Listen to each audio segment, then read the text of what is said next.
Alright, game 1 of round 2, we're on the draw, and we have a hand that's pretty awful. We have a Thallid on turn 1.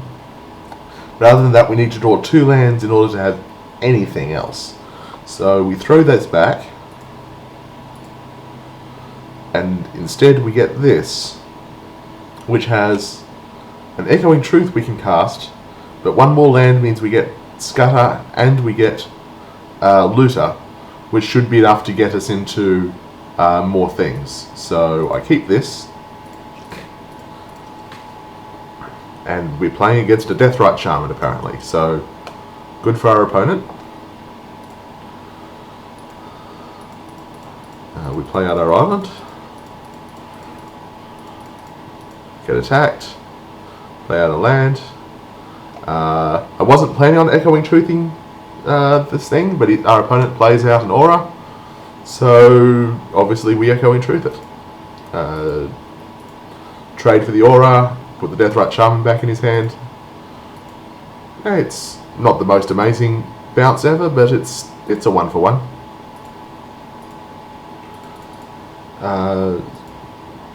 So I play up the 2-3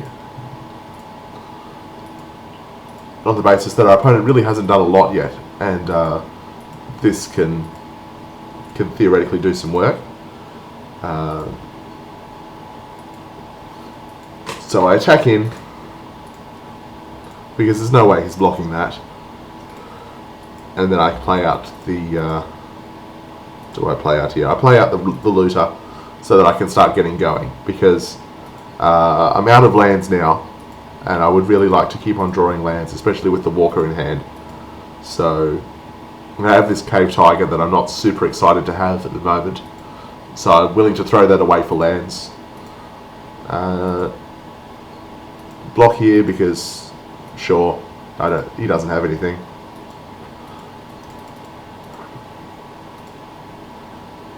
And our opponent plays Winding Worm. 5 mana for a 6/6 with Echo 5. And we have Bounce in hand. So now my plan is, and as I said, I looted, I got a land, I threw out the Cave Tiger because I really want to have this land, because I really want to get to this. So I'm thinking, do I bounce this immediately? Because if I bounce this immediately, that's a lot of mana that he has to repay. But if I wait a turn, wait for him to pay Echo, and then bounce it after Echo, that's even more mana that he has to repay. And that's a lot of... because he used his entire turn here to play the thing. Next turn he's going to use his entire turn to pay for Echo. Then I bounce it. Then the next turn he has to use his entire turn to cast it again. He's going to have to pay 20 mana for this thing across 4 turns before he actually attacks with it. But this is a sorcery. So there will be a turn in the middle where he gets to attack with it. Like his next turn he untaps, he pays for Echo, he can attack, and then I bounce it. But I decide that that's probably okay. Like, I can take a hit from the Winding Worm in order to... Yes, that was me starting to cast and then deciding, no, that's not what I want to do. And instead I just cast the... Evoke the Walker of the Grove and get a 4/4. So, what I'm kind of hoping here is that he does decide not to attack with it, because I have a 4/4 and 2/3, and he doesn't want to make that trade of this for the Elemental. But if he does attack with it, I'm not going to actually make that block, because it's just too easy to get blown out. But he doesn't make the attack. So this is pretty awesome. He's paid 10 mana for it so far and hasn't done anything with it. And now it's going back on top of his library.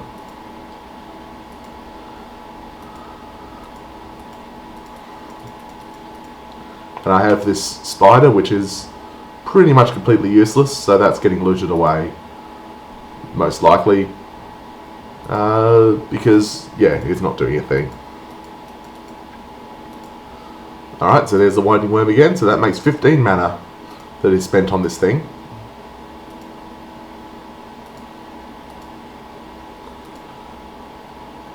Yeah, throw away the land because the land's doing absolutely nothing for me.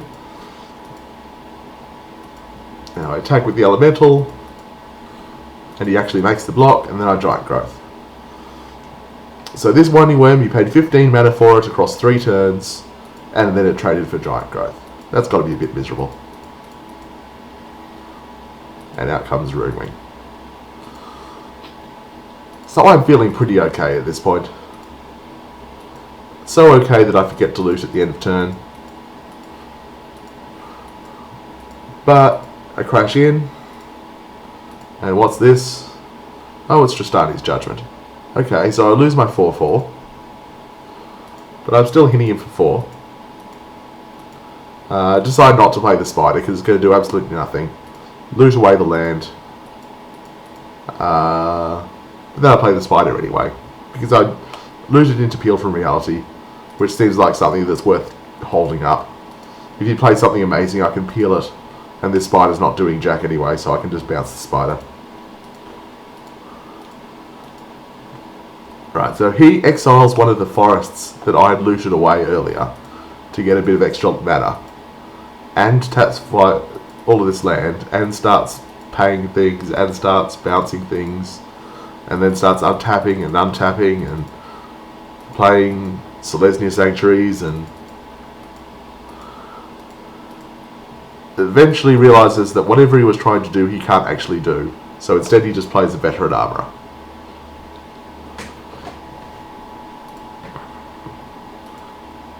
Which isn't going to do a great deal, so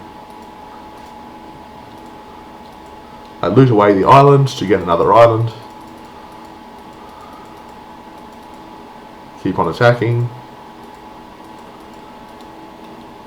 Alright, so this is what he was trying to do last turn. Ulamog's Crusher. 8/8, or 8/9 for 8, Annihilated 2, that attacks every turn. We have one of these in our sideboard and we're not running it because it's just too expensive.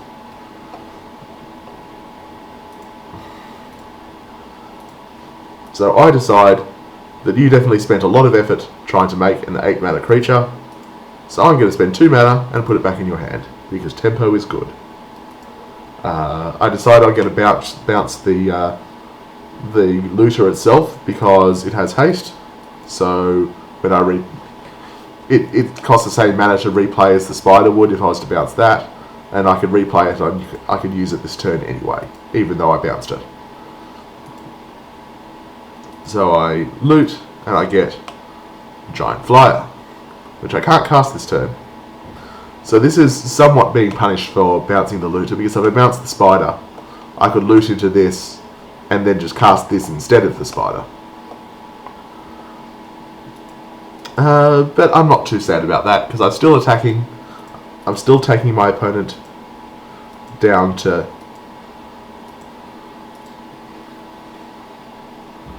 opponent down to 3. And opponent is almost certainly replaying the Crusher at this point, but I'll be able to attack with the Rude Wing, taking down to 1, play the Djinn, and have 2 lethal flyers. Even though this will actually get to attack me once, I'll just sack 2 lands and I can take 8 damage. I'm on 19 still. So loot the value, attack with the flyer. Not much point in attacking with the other things because this will bounce off the shaman and then this will just get eaten by the Crusher, so I won't actually get in for any additional value. I play the Djinn. Now he exiles a creature to gain 2 life, which I forgot in my calculations earlier, but this is still lethal, even if the Rude Wing isn't anymore. So he attacks, I sacrifice 2 lands.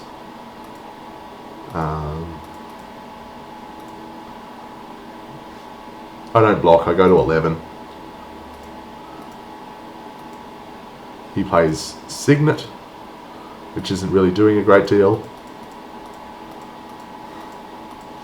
I pay for my upkeep cost, and I attack for lethal. So that's that wins me game 1. And same as before, because of giant things like Ulamog's Crusher, I bring in the counterspell, and this time I take out the 2/2 that becomes a 3/3 when it gets blocked, because that just seems like not something that's useful against, you know, giant green things and giant Eldrazi and all of this sort of crap. It just doesn't seem like something that I want. So that comes out, counterspell comes in. So game 2, I have a Spider, which is pretty miserable against his deck. I have this, which is a good card, but isn't much good if you don't have anything to back it up with. And I have a counterspell that I don't have the mana for, and a really expensive thing. So this hand looks pretty miserable, but I keep it anyway, because it at least has stuff. And there's nothing worse than having a hand that has stuff and then mulliganing it into a hand that does not have stuff. And then we have this guy. It's an enchantment that whenever I cast a flyer, it turns into a 3/5 spider.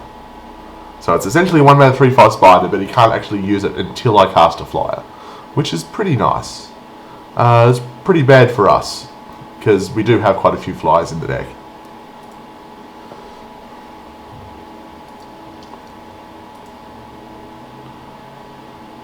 So, yeah, we don't have much to do, so we pass it back. Our opponent plays a Thallid. So this game is going nowhere very fast. We draw a second island, so we can start holding up to Prive.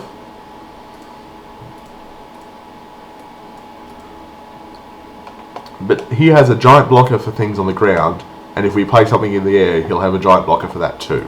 So this isn't a board that we can get in very easily, especially with our hand, where the only creature in our hand is itself extremely defensive.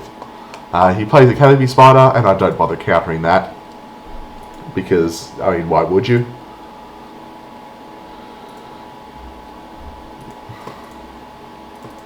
So my turn, I play out the Spore Cap Spider as opposed to holding up Counterspell, because I don't think anything's going to come down this early in the game that's going to be worth countering. And this at least stops him from attacking either.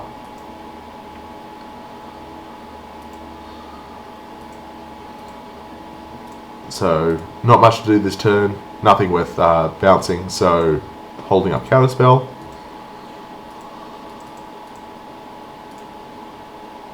And he plays a 3/3 that when he dies he gets another 3/3. Now I could counter that. But if I remember rightly, I don't even think about it, I just automatically hit F2 because I'm not very good at Magic Online. And I don't even think about whether to counter it. But thinking back, I don't actually think it would be right to counter this, given that I have 2 4/4s in my hand and a 1/5 already on the board. This isn't actually doing a great deal. So, it resolves.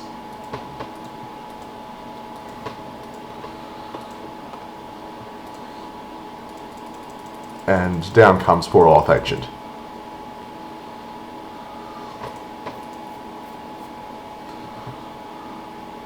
But now he has Nacatl Warpride. And this guy is kind of scary. It has a lot of words on it. But what it basically is when it attacks, he gets, like, it's a 3/3.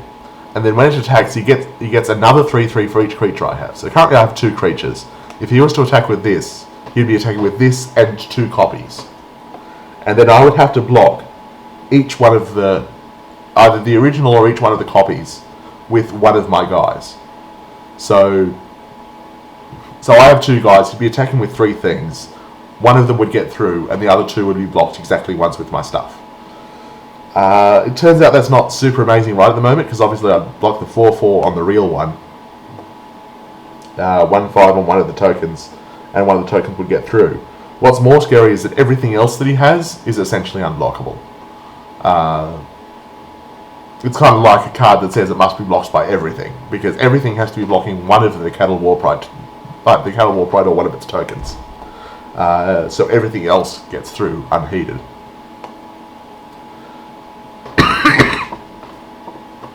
So that could be kind of scary if he keeps on building out his board.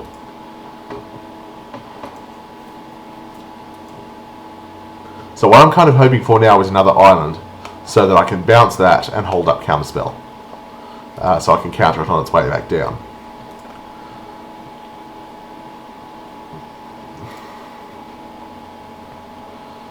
I don't get it though.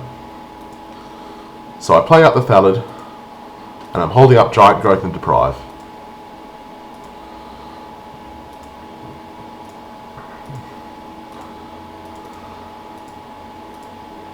And he plays Linvala, Keeper of the Silence.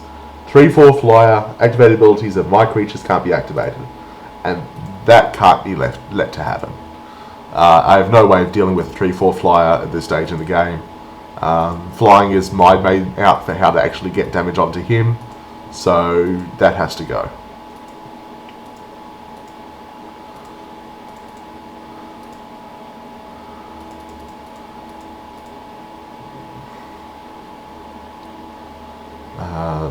So I play out my Living Airship, even though that turns on the Spider, because I figure I can, once I actually feel like I'm good to attack, I can bounce the Spider, and then even if he replays it, it's back, it's still just an enchantment again.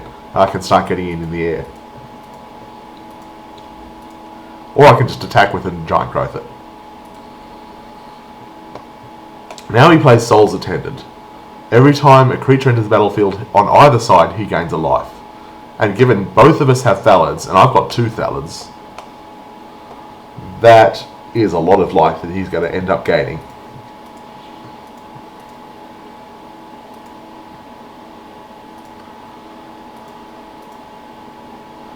And then of course I immediately draw this guy, Haunted Phantasm. So if I cast this, then it's a 4/6 unblockable, which is pretty ideal in this sort of board stally situation. But on the other hand, he gets 5/1/1s, which triggers, so he's going to gain 6 life the instant I cast it. And his deck seems to be designed to go wide. Like, he's got his own Thallids, he's got, War Pride. If I give him 5/1/1s, he could very easily be in a position where he just attacks with everything, and I just don't have enough blockers. Especially if he's got some sort of mass pump spell, because God knows what kind of mass pump spells there are in these 8 sets. So this is a scary situation. I attack with the airship because if he blocks, I can just Giant Growth it. Even if he blocks with both of his reach guys, I can Giant Growth it and still kill this hidden Spider, and this would survive. And I decide I will play out the Haunted Phantasm. Even though he gains a ton of life here, I think I'll be able to attack with it enough times that it'll chip his life total away.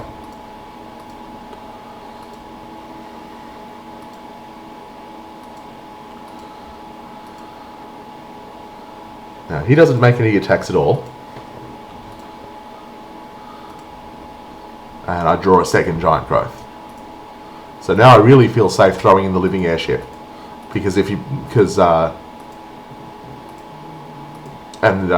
actually block this time, and I use the Giant Growth to kill his guy.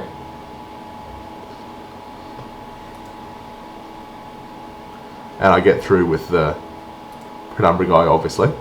And I bounce his Nacatl War Pride, just on the basis that I really don't want to have him attack with everything, force me to make some terrible blocks on the Nacatl War Prides, and just get through for a ton of damage with all of his other things.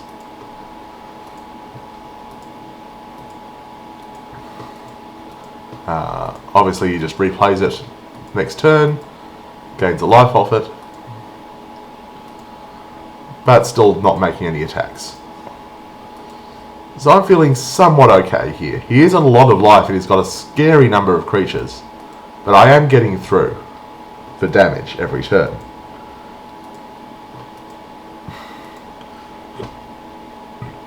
Now, I only attack with the Phantasm this turn. I don't attack with the airship, because I really don't want the airship to be blocked by this just 1/3 crappy spider. I don't want to have to use Giant Growth to kill it.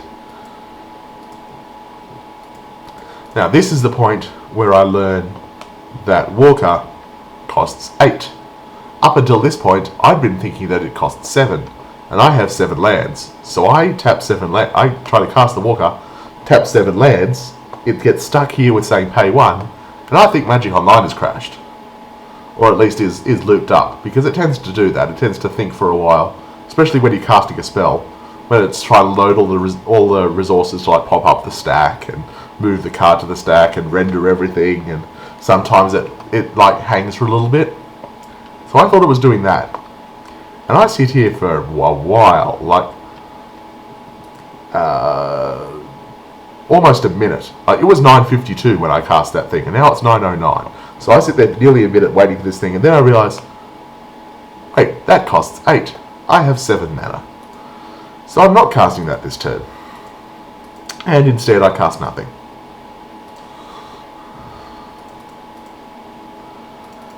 And now our opponent has Ulamog's Crusher again. And I am in a lot of trouble. The Annihilator doesn't scare me too much, because between Swirl Ancient and Thallid, I have a lot of tokens that I can sacrifice. Though when I pop out the tokens to sacrifice them, my opponent's going to gain life. But the 8/8 itself is going to be a bit of a problem.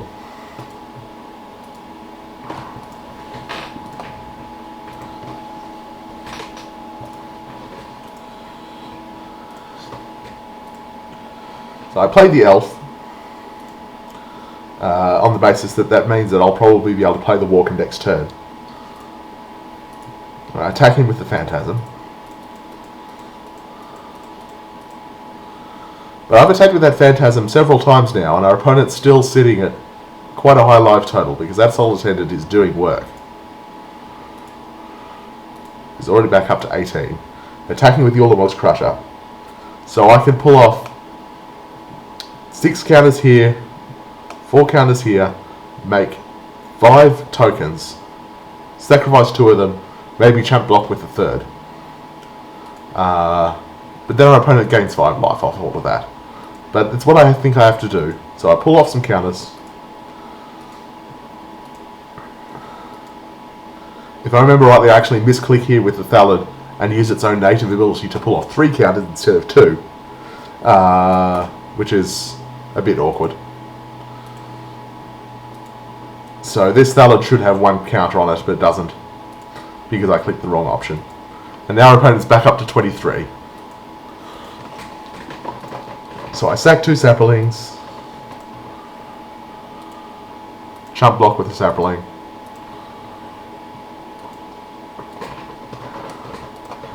and after all of that, our opponent's back up to 23, and we're really not getting anywhere. I draw nothing of relevance, and I figure this game is just going to go on for ages and ages and ages, and is eventually just going to win. And I'm running really low on the clock, so I scoop it all up so that I make sure I have enough time to finish Game 3. So in the sideboarding for Game 3, I'm thinking that he has a lot of things that I really need to get rid of. He's got the Crusher, he's got the War Pride, he's got that 6/6 guy with the Echo from the first game. He's got stuff that I really want to make dead. So I think I'm going to sideboard into that blue-black deck that has all of those removal spells in it. So I build the deck, and I'm ready to start adding land, and I look over at the clock, and I have 2 seconds left in the sideboarding. So that doesn't end up actually happening. I don't submit a sideboard, and I end up with the same deck that I had in round 2. The same blue-green thing with none of those fancy removal spells that I thought I really, really wanted. So we'll see how that goes. So I get this. It's got turn 1 Thallid into turn 2 Elf, into Flyer and Go Up the Ground guy. So I think this hand's going pretty well. But our opponent has turn 1 Hidden Spider again. So that's kind of awkward. Not completely awkward, because the Treetop Rangers aren't actually a flyer, so I can play that without triggering the Hidden Spider.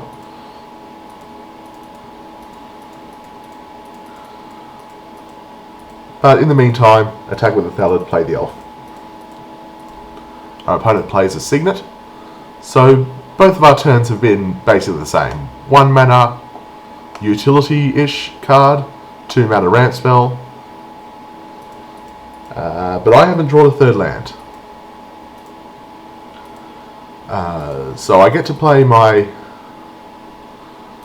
Treetop Rangers. Opponent gets to play his own thing. And he's played a 1/3 Shadow Guy, which isn't super relevant at the moment. There's also suspended the +2/+2 aura. And he also has missed his third land drop. So both of us are stuck on 2 forests. Both of us are stuck on 2 forests and a ramp card, but both of us are still playing things. But the things that he's playing can't really interact with the things that I'm playing. So I get to keep on attacking.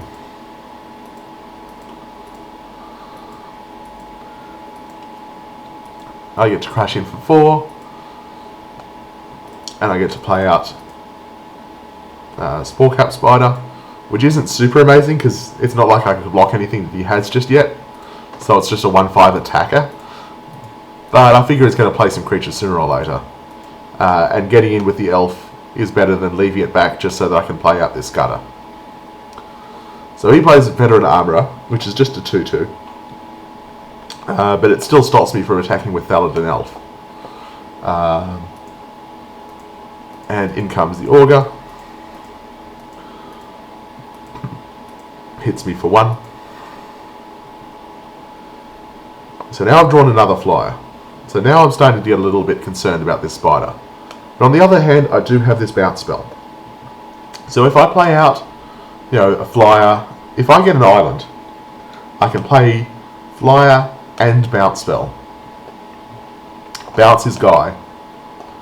And then when he replays it, it's still just an enchantment and I have my flyer on the board. But in the meantime, I can keep on attacking with things, keep on chipping him down. He's only hitting me for 1 every turn, I'm hitting him for 2. So I play my Living Airship. It turns on the Spider, which stops me from being able to attack with this. So I have no attacks right now, going forward. But like I said, if I draw an island, I can play this, I can play this. I'll be able to attack him for 4, and then even if he replays the Spider, I'll be able to attack him for 6 a turn, which was a very short clock when he's only on 12.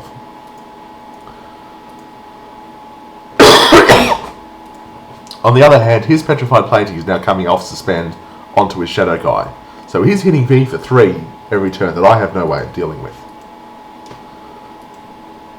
And I don't draw my island. I do have draw another 4 mana flyer that I can play. I still don't have any attacks with that Spider there, but it means that if I draw an island now, basically the same play as before, except with more flyers already on the board.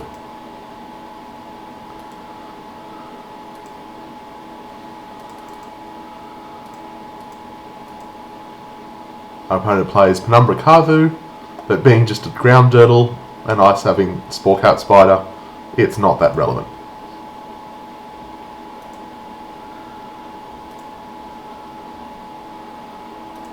And we get our island.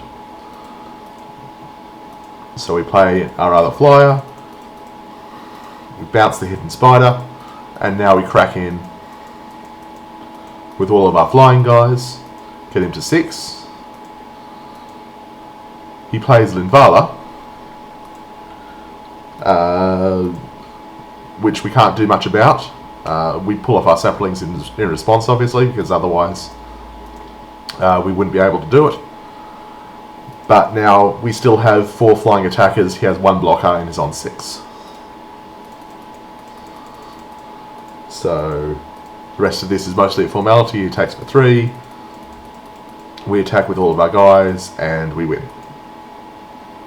So now we're 2-0 and feeling pretty good about it and going into round 3.